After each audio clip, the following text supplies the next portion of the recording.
All right. So do you guys know, like, have you seen the final exam schedule at all? Do you know how that works? Okay, most of you are saying yes. If you don't, just Google RMU Fall 2025 finals schedule, and this is what you'll see. So you just figure out where your class is. So we're Monday, Wednesday, Friday, 11 a.m. So that means our final is Tuesday at 10:30. So the classroom doesn't change. It's just, what the defined time is. They're all scheduled for 2 hours. And you guys are the first one of the week, so you have to take it Tuesday no matter what. The other classes, I have told them if they want to move it earlier, they can. But like if you have, 3 exams scheduled for Tuesday, I'm not going to let you take it later, so you might want to ask one of your other professors if they will. But I always let people take it earlier, just not later. Okay? All right. So if you look on Blackboard, this is kind of the general guidelines. And really, I feel like I should change that other ways to review thing, what I'm going to tell you right now, because I have a very clear way I'm going to suggest you do that. Before we get to that point, though, so the outline it's basically like 2 tests. So pretty much every unit is going to be half as long as a regular test. There's 4 units. So 10-ish questions per unit. If I feel like I really can't squeeze the information I want to into those 10 questions, then I might do a few more than 40, because we do technically have more than twice the amount of time. 50 minutes is our normal class period, and we have a full 2 hours. So we'll see. I'll try to keep it close to 40. Like maybe I won't ask a question about converting, an atom into moles. Maybe I'll do molecules into moles, because then it's similar, but it, gets the slightly harder version. That's how I'll try to keep the question numbers down. I'll try to be careful about the math, because I know those take a long time. Okay, so there is a final exam review assignment. It was marked as due today, or last night or something. It's due next Monday. So exams on Tuesday. So for you guys, it's due just before the exam day. Here is how I would anticipate you guys utilize this. Well, first, it is going to be extra credit in the sense that it will, whatever grade you get, if it's better than your lowest in-class assignment or dynamic study module, it will replace one of those. So if you have one that's a 0, it'll completely replace it. And if you just have one that's, low, 60, 70, whatever, it'll replace that, assuming you get a better score on the final. So it can't hurt you if you start doing it and get like a 20% and you're like, I don't want to mess with this. It's not going to do anything. I just won't put it in there. Okay? And yeah. Okay, so how I anticipate you using this is kind of the general strategy that I would say that you should approach this is we're going to have and I'm going to keep these as separate files to make it easy for everyone. We're going to have a unit 1 final review, unit 2, etc. And it has this list of topics for each chapter, and then it has practice problems that cover most of the topics, maybe not all the ways I could ask the question, but most of the topics. So for example, I have one in here that asks about physical and chemical properties, but I don't have one that's physical and chemical changes. So obviously that is the same topic, but I, could ask a question about physical and chemical changes. So don't just assume, oh, that's not in there as an example question, it must not be on the test, okay? If it's in the topics list, it's fair game for the test.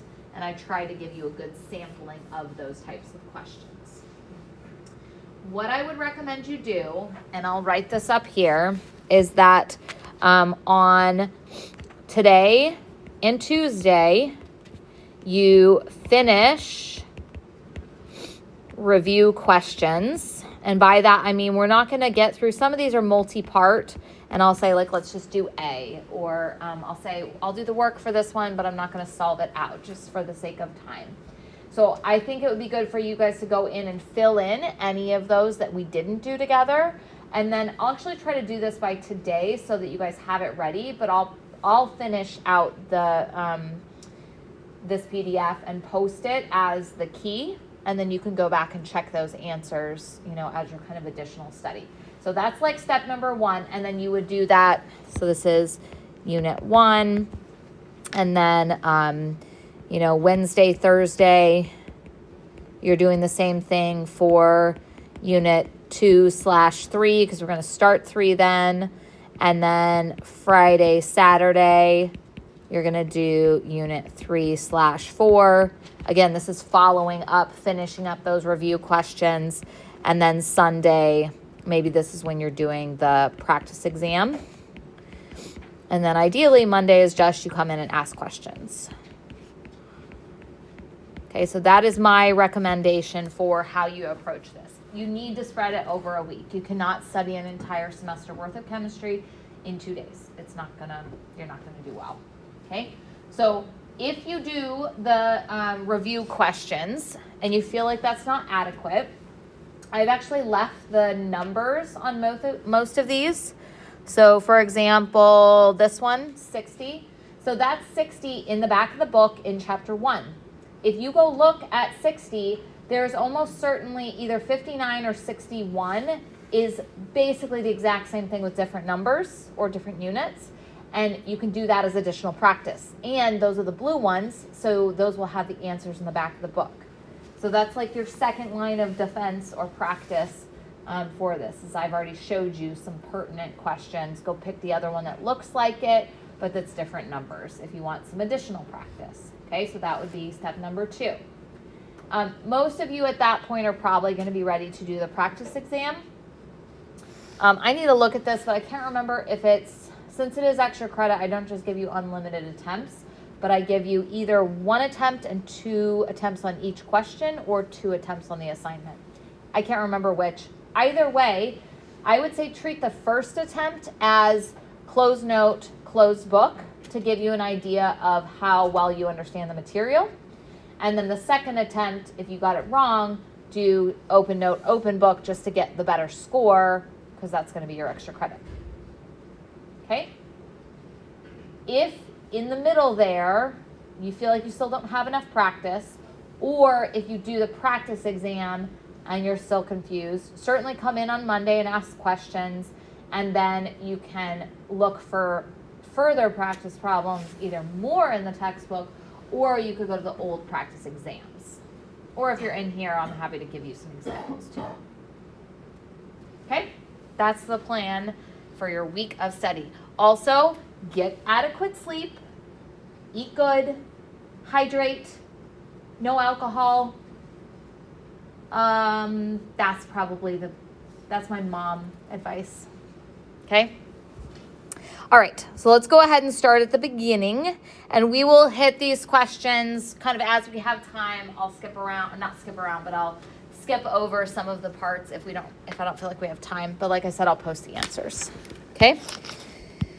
All right, so in this one, I want you to select for each of these whether they're a pure substance or a mixture. And then if they're a pure substance, say, is it element or compound? And if it's a mixture, is it heterogeneous or homogeneous? Okay, so on each of these, I'll try to set a little timer for like a minute and a half so that I don't give you too long.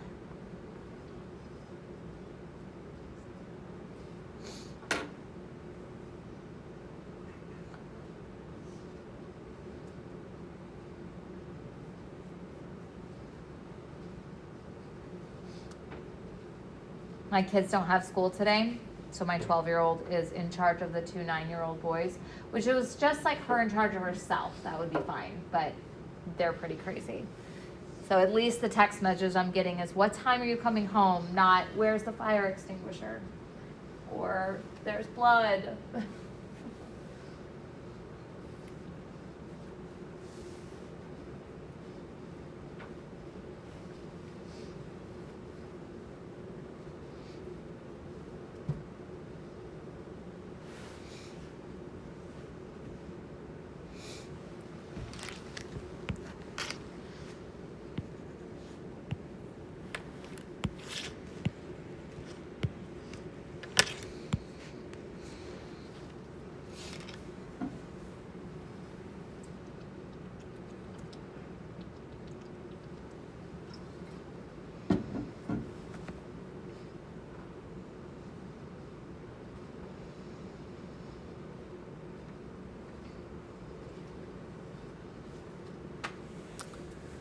All right, so A and D are pure substances. B and C are mixtures.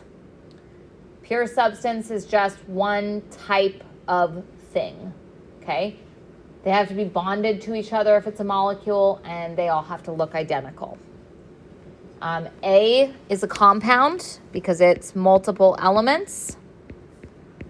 Now, a compound could be an ionic compound or a covalent, which we would call a molecule. This happens to be carbon dioxide because I know that that's what black and red represent. You don't have to know that, but we would call that a molecule. I guess from the way that the molecules are drawn, you would know that it's a covalent compound and a molecule too. Because if we draw NaCl like an ionic compound, we always show it as like a very ordered, structured thing, and it's also lots and lots of atoms together. That would still be a compound. It would just be an ionic compound. And then D is an element because it's just one type of atom. B is a mixture because there's two different things, types of compounds that have different elements. That's not really relevant, but two different types of molecules. And this is heterogeneous, very clearly heterogeneous because you've got kind of two layers. So this is actually representing like an oil, a fat of some kind, and water. When you mix those up, they're going to separate out into two physical layers, even though they're both liquids. The C is homogeneous. If you had more of it, like a bigger picture with more molecules, you'd probably be able to tell that it's relatively uniform. If I were to put this on a question and give you that picture, I would probably say, is this a homogeneous mixture, an element, a compound, or none of the above?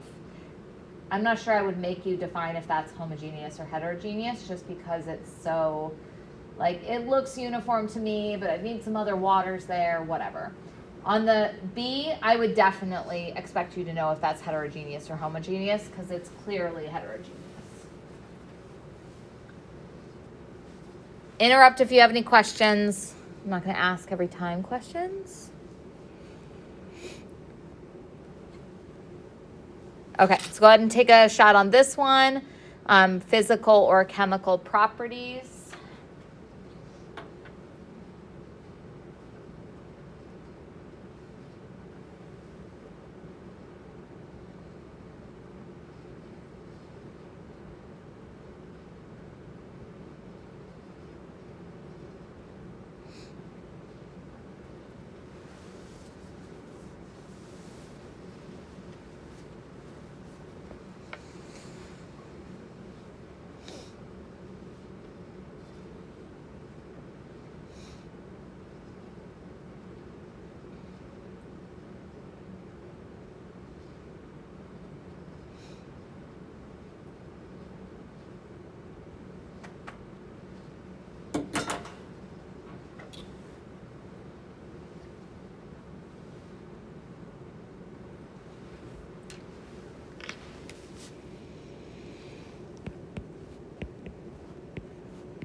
Okay, so the way you identify these is a chemical property would have to have a chemical reaction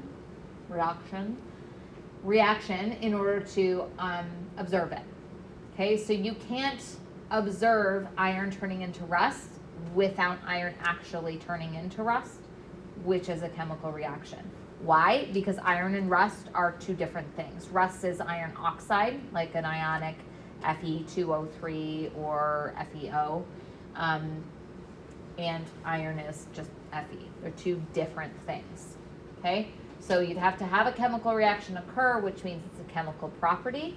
For the others, you can just have a physical, either observing it, like the color, or observing a physical change that helps you identify it. So ethyl alcohol boiling is still ethyl alcohol. It's ethyl alcohol liquid, and then it's ethyl alcohol in the gas phase. And so watching it boil and measuring that temperature that it boils at, that's just a physical change. And so it would be considered a physical property. Same thing with evaporation.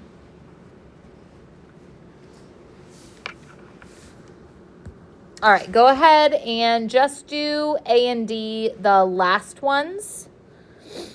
So these are metric conversions, which I think a lot of people are still a little bit uncomfortable with. But go ahead and take a crack at these, and if you need more practice, you can go to either, I don't know which one it is, 61 or 59 to do those. Oh, I'll look up what the...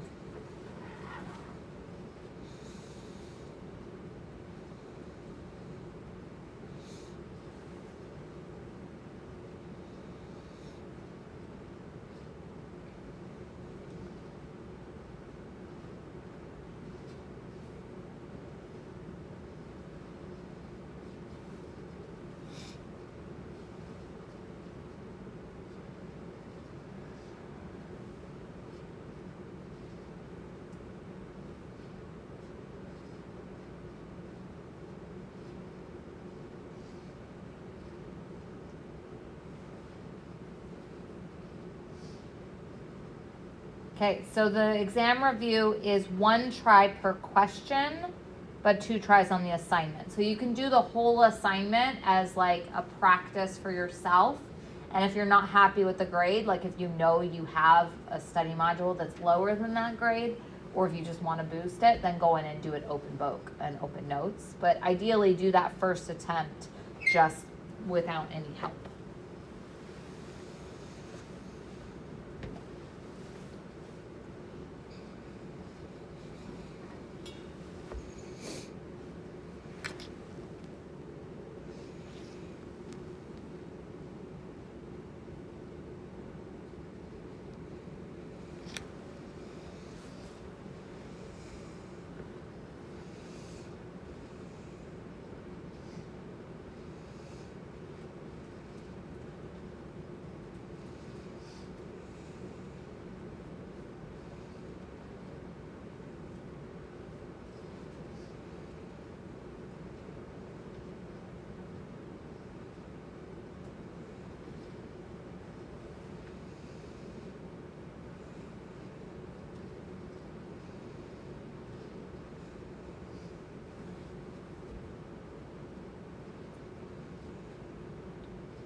So I'm starting the work up here.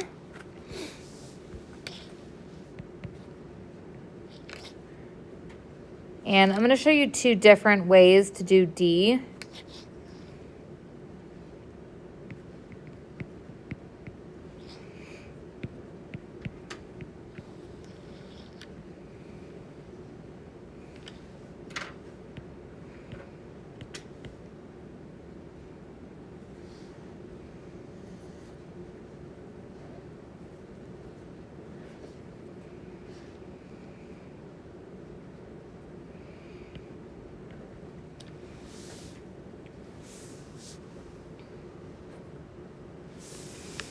Let me just finish A and then I'll talk you guys through D at least.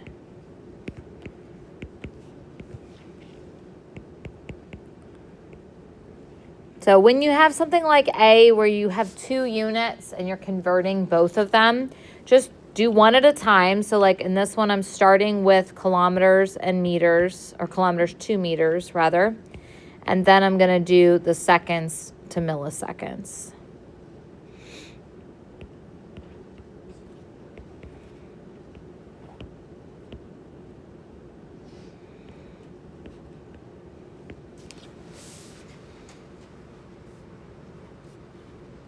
Okay, so A is kind of interesting because the number ends up the same.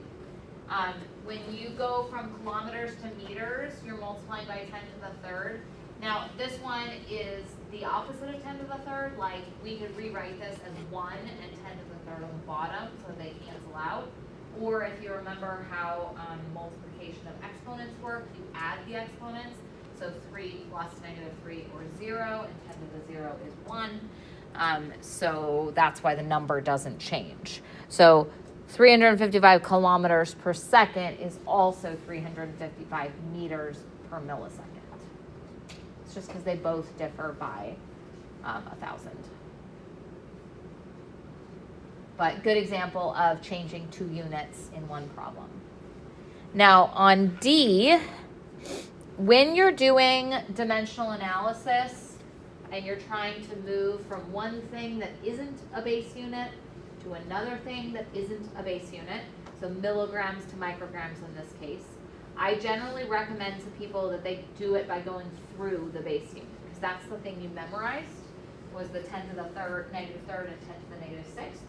So I go milligrams to grams, then I go grams to micrograms, okay? Which the milliliters didn't change, so I should just leave that down here. So you can do it that way, and that's fine. If you recognize, though, that these only differ by 3 decimal places, you can also just move the decimal point. So by this, I mean if I have 2.554 milligrams, and I know that a microgram is smaller than a milligram by 3 decimal places, I go 1, 2, 3, so that is equal to 2.554 micrograms per milliliter. The biggest mistake people usually make in stuff like this is they go the wrong direction. So maybe they go 3, but they go 3 the wrong way, okay? If you can keep that straight, this is actually probably easier.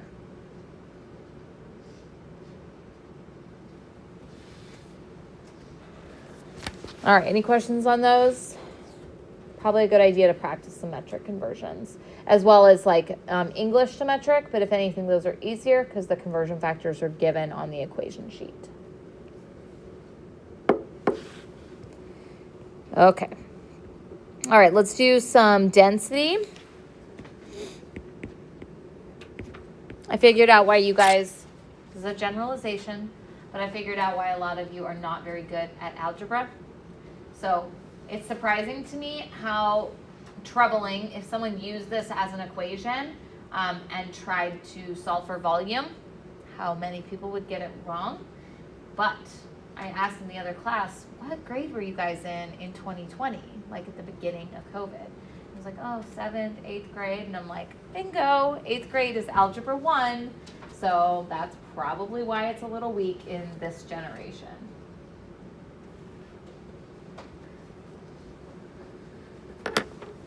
Okay, so this is why I recommend doing dimensional analysis. And then on this problem, don't forget centimeters cubed and milliliters are the same thing. So go ahead and take a minute or two and work this.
And I'll also try to do these in correct sig figs, which we will talk about in a moment.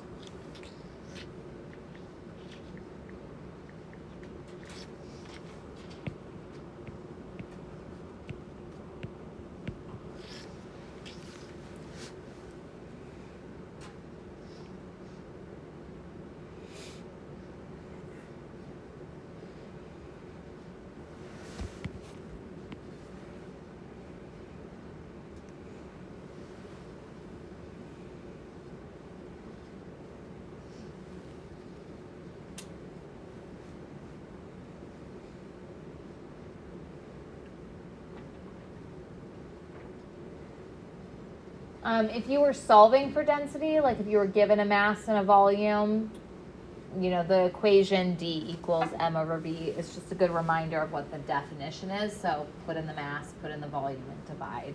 Just make sure they're in the units that you're being asked for.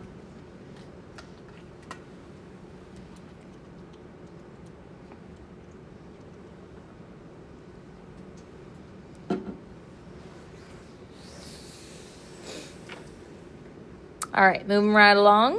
Now we're into sig figs. So in this one, go ahead and round to 3 sig figs for each number. So you have to identify number of sig figs in this case, not the whole thing. You could do that if you want, but just know how to know what is significant and what isn't, and then obviously rounding. And then I'll just tell you this because then I can go to the bathroom. So do 84 and 86 as well. Let's just do A on both of those. So this is calculations with multiplication, division, as well as addition, subtraction. Okay, I'll be right back.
Okay, so check your answers on the rounding there.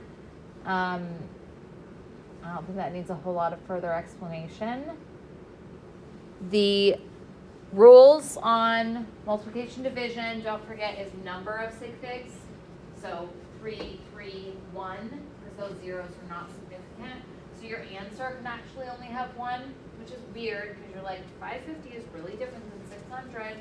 But you just don't know this number to enough precision to say that the whole thing is any more than the precision of 1 sig fig, okay? So that's why you have to say 600. And then addition subtraction is based on place value. So even though 0.004 only has 1 sig fig, that's not what determines the answer. So you add them together and then you go to the tens, hundreds, thousands place. Okay, that limits it, but to the place value, not to how many there are. So tens, hundreds, thousands place, or 3 beyond the decimal, if you don't remember the names. Okay. All right. I didn't do this in the other one. We'll just save it for, you can look at it later. It's just an English to metric here and then a simple dimensional analysis. So you're going to need to convert those into kilometers at some point because this asks for kilometers and how many hours is that going to require. So this is your conversion factor, but you're going to need to put it in kilometers per hour. So use an English to metric from the equation sheet. Then the 212, you can go ahead and use that as a conversion factor to get you to hours. Okay, chapter 2. So make sure you remember we did not start at the beginning of chapter 2. We skipped over all of the history stuff and moved to, I don't know, somewhere 2.5, 2.6, somewhere in there. So it was all the more like the doing stuff. So looking at how protons and neutrons and electrons compare in size, and well, not size, but mass and charge, using symbols to express an element and its number of subatomic particles. Yep. Yes, Avogadro's number near the end. Yeah, so down here we were doing moles. Yeah, so in 2 we did like just elements, like atoms into moles and vice versa. We also did the grams from the periodic table, but not yet for molecules. So that's at the beginning of chapter 3, which means you have to take the numbers from the periodic table and add it up for the molar mass. And then like names on the periodic table as well. So family names, as well as groups like transition metals, lanthanide, actinide, non-metals versus metals, that sort of thing. So you'll notice a lot of the early stuff, there's like a few things that we didn't use later on, but a lot of them built on a lot of the early stuff. So you'll remember those pretty easy. So the beginning studying this week shouldn't be too heavy. Okay, so go ahead and do A, B on that one, and then maybe D on 58.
I know I didn't ask you to do these ones. I'm just kind of using my time.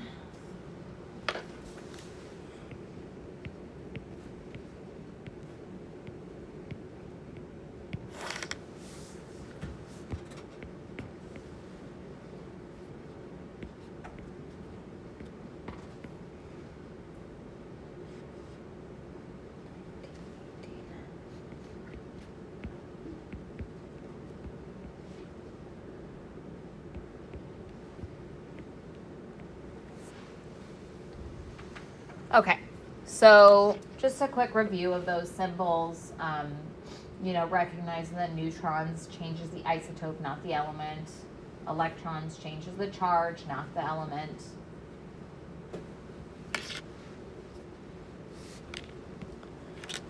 Okay. No, I think we have time for this. So if you don't get this immediately, it's fine. Go ahead and take a minute or two. I'll do the work right away so that if you don't remember how to do this, but this is average atomic mass. So this should really, it says find the atomic mass. It should be find the average atomic mass of the element and then identify it. So means you need to know that average atomic mass is what's listed on the periodic table and that those are in order. So once you have it, you can just kind of follow along and figure out which element that is.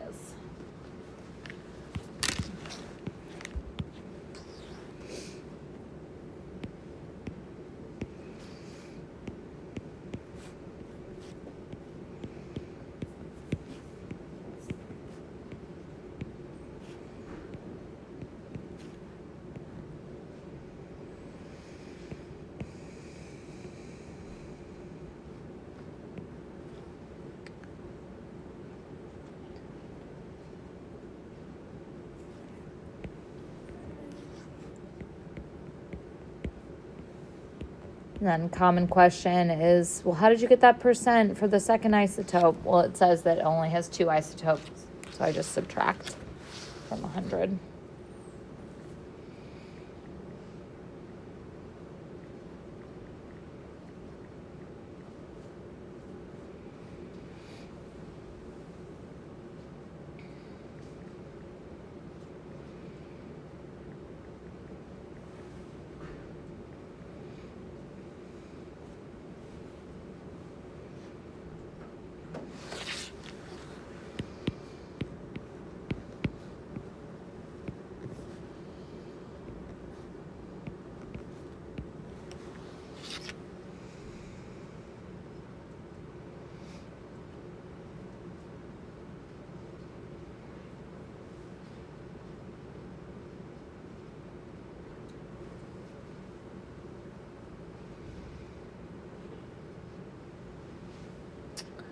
$121. So this looks like this is antimony.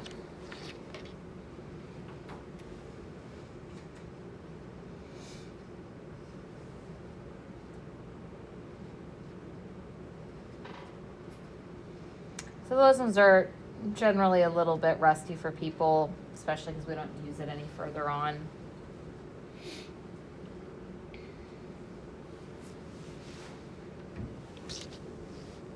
Okay.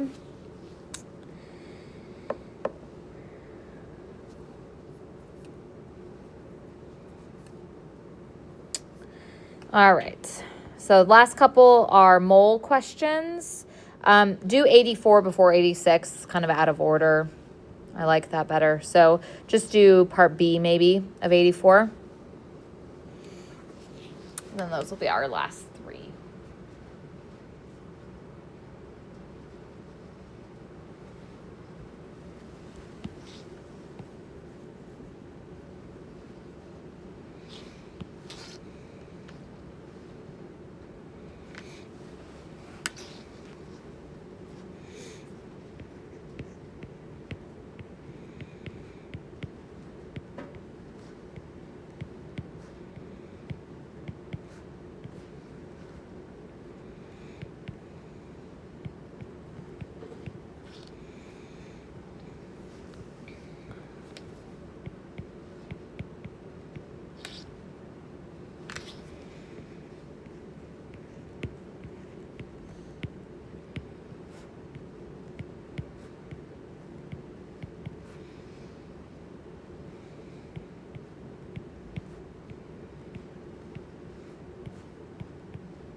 Okay, so I'm still getting people who are not using parentheses in some of their calculations, unless you are using a special scientific notation button, which most of you aren't. You need to make sure that if you have scientific notation on the bottom, you've got to put parentheses around that number or you're going to get it wrong. Okay? So just keep that in mind.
Okay, so there's the answers for the first two.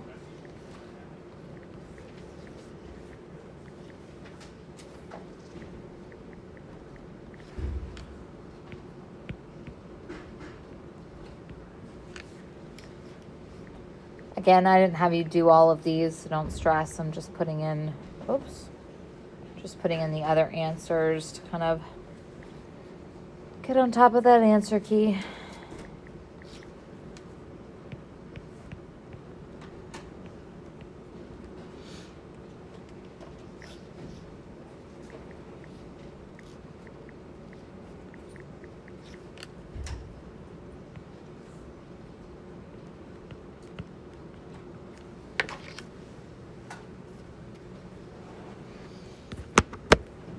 So that's 1 and 2, not too bad. And then we'll get to 3 of the chapters. We'll kind of try to speed it up a little bit. 3 of the chapters on Wednesday, 3 on Friday.